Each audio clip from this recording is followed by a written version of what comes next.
আসসালামু আলাইকুম, সবাইকে স্বাগতম। প্রিয় শিক্ষার্থী বন্ধুরা, আজকে আমি এই যে একাদশ ও দ্বাদশ শ্রেণীর আইসিটি পঞ্চম অধ্যায়ের ঢাকা বোর্ড 2023 সালে যে সৃজনশীল প্রশ্নটি এসেছিল সি প্রোগ্রামিং সম্পর্কিত, ওই প্রশ্নটির সঠিক সমাধানের জন্য তোমাদের সাথে আছি আমি মোহাম্মদ সিরাজুল ইসলাম। চলো শুরু করা যাক। তো এই যে আমি প্রশ্নটি উপস্থাপন করেছি, প্রশ্ন নং 1, ঢাকা বোর্ড 2023 সালে এই প্রশ্নটি এসেছিল। এখানে বলা হয়েছে 3 + 6 + 9 + এই n পর্যন্ত এই সিরিজ সংখ্যার যোগফল নির্ণয়ের আমাদের এই গ নাম্বারে লিখতে হবে প্রবাহ চিত্র, মানে কি ফ্লো চার্ট, এবং ঘ নম্বরে লিখতে হবে ডু হোয়াইল লুপ ব্যবহার করে সি প্রোগ্রাম। যাই হোক, আমরা সমাধানের চেষ্টা করি। ক নাম্বারে বলেছে ভোলাটাইল মেমোরি কি। তো ভোলাটাইল মেমোরির সংজ্ঞাটা আমরা লিখতে পারি, মানে যে মেমোরি ভুলে যায়, তাই না, মানে অস্থায়ী মেমোরি। যেসব মেমোরির ডেটা কম্পিউটার বন্ধ হলে বা কোনো কারণে কম্পিউটার যদি বন্ধ হয়ে যায় তাহলে ওই তথ্য মুছে যায়। অর্থাৎ যে মেমোরির ডেটা কম্পিউটার বন্ধ হলে মুছে যায় তাকে বলা হয় ভোলাটাইল মেমোরি। ভোলাটাইল মেমোরি হচ্ছে অস্থায়ী মেমোরি। যেমন রম একটি volatile memory, RAM random access memory একটি ভোলাটাইল মেমোরি। রম তো স্থায়ী মেমোরি, রমটা হচ্ছে নন ভোলাটাইল। খ নাম্বারে কি বলছে, সি ভাষা পূর্ব থেকে তৈরিকৃত ফাংশন ব্যাখ্যা করো। হ্যাঁ, সি ভাষায় কিছু ফাংশন আছে যেগুলির কাজ আগে থেকে নির্ধারণ করা থাকে, সেজন্য সি ভাষাকে পূর্ব থেকে তৈরিকৃত ফাংশন বলা হয়। যেমন লক্ষ্য করি, এইভাবে আমরা উত্তরটা লিখতে পারি, সি ভাষা ফাংশনগুলো কতগুলো স্টেটমেন্টের সমষ্টি যা কোনো কাজ নির্ধারণের জন্য নির্দিষ্ট করা থাকে। সি ভাষায় 2 ধরনের ফাংশন ব্যবহার করা হয়, যেমন লাইব্রেরি ফাংশন এবং ইউজার ডিফাইন্ড ফাংশন। তো এইখানে পূর্ব থেকে লাইব্রেরি ফাংশনগুলো পূর্ব থেকেই তৈরি করা থাকে। যেমন এই যে এখানে আমি প্রিন্ট এফ, মানে কি কোনো কিছু প্রিন্ট করার ফাংশন। আবার স্ক্যান এফ, কোনো কিছু ইনপুট নেওয়ার ফাংশন। স্ক্যান এফটা কিবোর্ড থেকে ডেটা ইনপুট নেয়। তাহলে যে প্রিন্ট এফ, স্ক্যান এফ, এগুলো কিন্তু পূর্ব থেকে তৈরি করা বিভিন্ন ফাংশন, যার কার্যাবলী বিভিন্ন হেডার ফাইলে যুক্ত থাকে। সেই জন্য বলা হয়েছে সি ভাষা পূর্ব থেকে তৈরিকৃত ফাংশন। এইভাবে ব্যাখ্যাটা লিখতে পারি 2 মার্কসের জন্য। গ নাম্বারে আমাদের বলেছিল এই যে 3 + 6 + 9 n সিরিজের ফ্লোচার্ট অঙ্কন করব। ফ্লোচার্ট আমি ডান দিকে অঙ্কন করে দেখাচ্ছি। ফ্লোচার্টের জন্য প্রথমে আমরা এই প্রতীক অঙ্কন করব। এখানে লিখব স্টার্ট, এরপরে এই প্রতীক, এই প্রবাহ প্রতীক দিয়ে আমরা নিচে লিখব ইনপুট প্রতীক, তাই না, সামান্তরিকটা ইনপুট প্রতীক, এর মধ্যে লিখব ইনপুট n। তারপরে কি করব, তারপরে আমরা এইখানে কয়েকটা ভেরিয়েবল নিব। যেমন কাউন্টার ভেরিয়েবল হিসেবে আমরা i নিতে পারি, i = 3। এই যেটি দিয়ে শুরু হবে, এই যেটা দিয়ে শুরু হয়েছে ওটা i এর মান হিসেবে ইনিশিয়াল করেছি, এবং সব কিছু যোগ করে সামের মধ্যে রাখবো। তাই সাম = 0 করে রাখবো আগে থেকে, কারণ যার মধ্যে যোগফল রাখবো তার মান 0 করতে হবে। এরপরে আমরা কি করব, এইখানে একটি কন্ডিশন যাচাই করব। কি কন্ডিশন যাচাই করব, আয়ের মান বাড়তে বাড়তে বাড়তে বাড়তে n পর্যন্ত যাবে। তাই এখানে কন্ডিশন লিখব i <= n।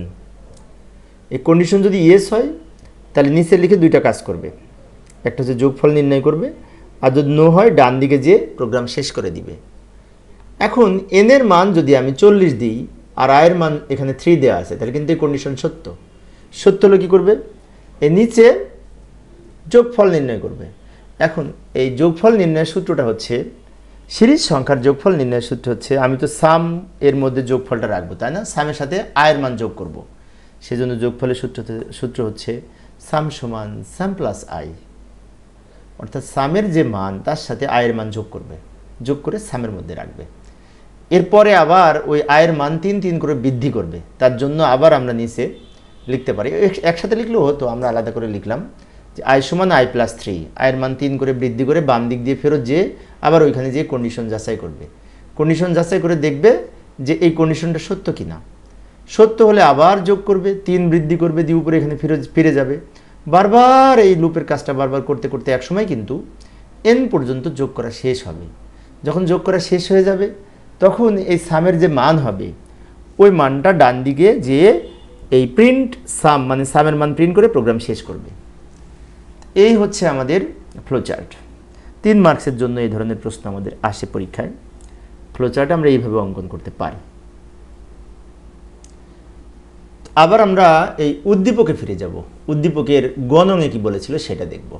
আমরা সি প্রোগ্রামের জন্য উদ্দীপকে ফিরে যাব। উদ্দীপকের গ নাম্বারে সম্ভবত বলেছিল এই প্রোগ্রামটির সি প্রোগ্রাম লিখতে বলেছিল। এই যে লক্ষ্য করি প্রশ্নে আবার ফিরে আসলাম ঢাকা বোর্ড 2023-এর বড় ঘতে বলেছে ডু হোয়াইল লুপ ব্যবহার করে উদ্দীপকের প্রোগ্রামটির যোগফলের সি প্রোগ্রাম লিখো।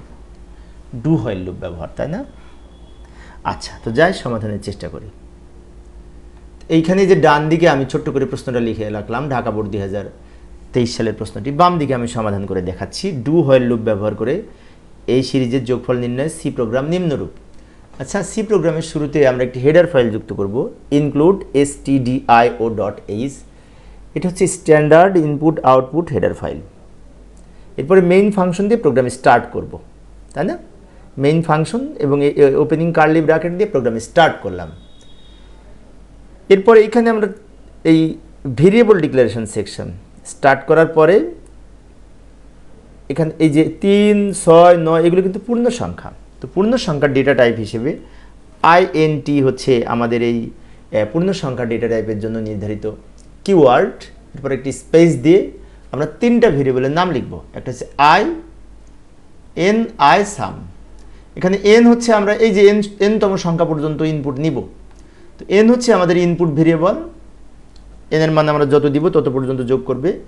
i হচ্ছে কাউন্টার ভেরিয়েবল, অর্থাৎ এই যে i এর মান 3 দিয়ে কাউন্ট করা শুরু করবে, 3 করে বাড়বে এবং সব কিছু যোগ করে s এর মধ্যে রাখবে। s হচ্ছে এখানে সাম, যোগফল রাখার জন্য ভেরিয়েবল।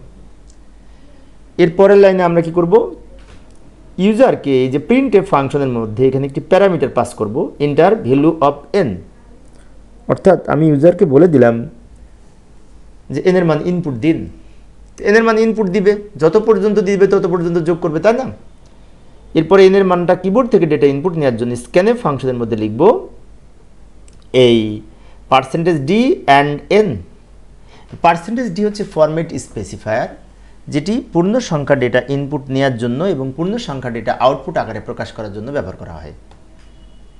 অর্থাৎ এই স্ক্যানএফ হচ্ছে ইনপুট ফাংশন, যেটি পূর্ণ সংখ্যা ডেটা ইনপুট নিয়ে and n মানে n নামক চলকের মধ্যে সংরক্ষণ করবে। এরপরে এটা ছিল ইনপুট অংশ। এর পরের লাইনে আমরা ডু হোয়াইল লুপের ব্যবহার লিখব। প্রথমে যে 3i = 3 ধরে এই ডু ব্যবহার করে একবার যোগফল নির্ণয় করব। এই যে সাম = সাম প্লাস i, অর্থাৎ s = s এর সাথে i যোগ করব, মানে কি 3 যোগ করব। এখানে s এর মান 0 ধরব, 0 এর সাথে এই 3 যোগ করব। i = 3 যেহেতু ধরেছি, তাই যোগ করব, মানে কি 3 যোগ হবে। যোগ হওয়ার পরে আবার i এর মান 3 বৃদ্ধি করে, এই যে i এর মান 3 এর সাথে 3 বৃদ্ধি করে i এর মান 6 হবে। 6 নিয়ে নিচে কন্ডিশন যাচাই করবে, হোয়াইল দিয়ে কন্ডিশন যাচাই করবে, হোয়াইল কন্ডিশন। যদি সত্য হয় তাহলে ফিরে যে এই কাজটা আবার করবে, এই ডু এর পরের অংশটুকু সম্পন্ন করার পরে আবার i এর মান 3 বৃদ্ধি করে 9 হবে। 9 নিয়ে কন্ডিশন যাচাই করবে, সত্য হলে আবার ফিরে যে বারবার এই কাজটা সম্পন্ন করবে। সম্পন্ন করার পর যখন n-তম সংখ্যা পর্যন্ত যোগফল শেষ হবে, তখন প্রিন্ট এফ এর মধ্যে এখানে সামের মান প্রিন্ট করে, এই যে সাম = s এর মান এখানে প্রিন্ট করবে। লাস্টে s লিখেছি না, s এর মানটা এখানে প্রিন্ট করবে পূর্ণ সংখ্যা হিসাবে, তাই %d লিখেছি। লিখে প্রোগ্রাম শেষ করে দিবে রিটার্ন 0 দিয়ে। এইভাবে আমরা সি প্রোগ্রাম লিখতে পারি ডু হোয়াইল লুপ ব্যবহার করে। একটি বিষয় খেয়াল রাখবো, ডু হোয়াইল লুপের গঠনটা হচ্ছে ডু, তারপর পরপর দুইটা কাজ করবে, যোগফল নির্ণয় করবে এবং i এর মান 3 করে বৃদ্ধি করে তারপরে কন্ডিশন যাচাই করবে। তাহলে আমরা এখানে লক্ষ্য করলে দেখতে পাই ডু হোয়াইল লুপে আগে কাজ সম্পাদন করে, লুপের কাজ আগে সম্পাদন করে, সম্পাদন করার পরে কন্ডিশন যাচাই করে। পরে কন্ডিশন যেহেতু যাচাই করে, সেজন্য এটাকে বলা হয় এক্সিট কন্ট্রোল লুপ। আর হোয়াইল লুপ এবং ফর লুপ এই দুটো আগে কন্ডিশন যাচাই করে পরে কাজ করে, সেজন্য ওই দুটোকে বলা হয় এন্ট্রি কন্ট্রোল লুপ। আশা করি এখন তোমরা পারো। প্রিয় শিক্ষার্থী বন্ধুরা, এই ছিল আজকের আলোচনা। পরের ক্লাসটি দেখার আমন্ত্রণ রইল। খোদা হাফেজ।